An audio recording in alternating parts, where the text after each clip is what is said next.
অর্থ মেটা পাইরো এটা আমরা হিসাব করব কিভাবে?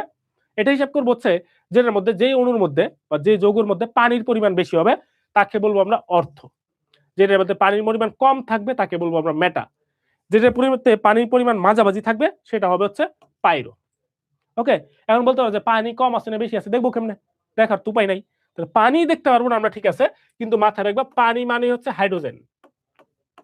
ওকে, তাহলে হাইড্রোজেন যেটাতে বেশি থাকবে সেটা হবে অর্থ, হাইড্রোজেন যেটাতে কম আছে সেটাতে বলবো হচ্ছে মেটা, হাইড্রোজেন যেটাতে মাঝামাঝি থাকবে সেটাকে বলবো হচ্ছে আমরা পাইরো।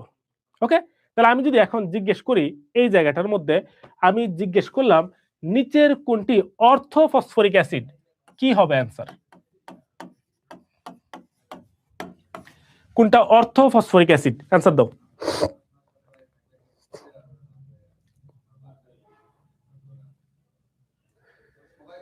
তোমরা ক্লাস দেখতে দেখতেই টায়ার্ড হয়ে গেছো, তাহলে আমি চিন্তা করো আমি যে এই 2.5 ঘন্টা ধরে বক বক করতেছি তারা আমার কি অবস্থা, তাই না? এই যে সূত্র কিন্তু এখানে দেয়া আছে, সূত্র এখানে দেয়া, এবং মজার ব্যাপার হচ্ছে সবাই ভুল করতেছো, সবাই ভুল করতেছো, সবাই ভুল করতেছো, সবাই ভুল করতেছো, সবাই সবাই এখন পর্যন্ত একটাও সঠিক উত্তর পাই নাই, যাক একটা পাইছি। ওকে, আচ্ছা এইবার হচ্ছে আমরা সলিউশনে যাই। এই সলিউশনটা একটু খেয়াল করো, সলিউশনটা খেয়াল করো। ফার্স্টে আমি কি বলছি? হাইড্রোজেন বেশি থাকলে অর্থ, কম থাকলে মেটা। এই তিনটার মধ্যে দেখা যাচ্ছে এটার মধ্যে সবচেয়ে কম আছে, তার মানে এটা কি? এটা মেটা। এটা নিয়ে আমাদের কোনো ঝামেলা নাই।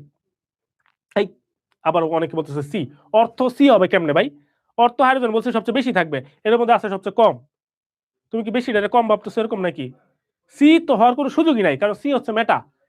ওকে, সি হচ্ছে মেটা ফসফরিক অ্যাসিড। এবার এ আর বি এর মধ্যে আমি দেখি, এবার চিন্তা করো এ এর মধ্যে হাইড্রোজেন আছে কয়টা? এর মধ্যে হাইড্রোজেন আছে 3টা। ওকে, ফসফরাস আছে কয়টা? একটা। তাহলে একটা ফসফরাসের সাথে হাইড্রোজেন আছে কয়টা?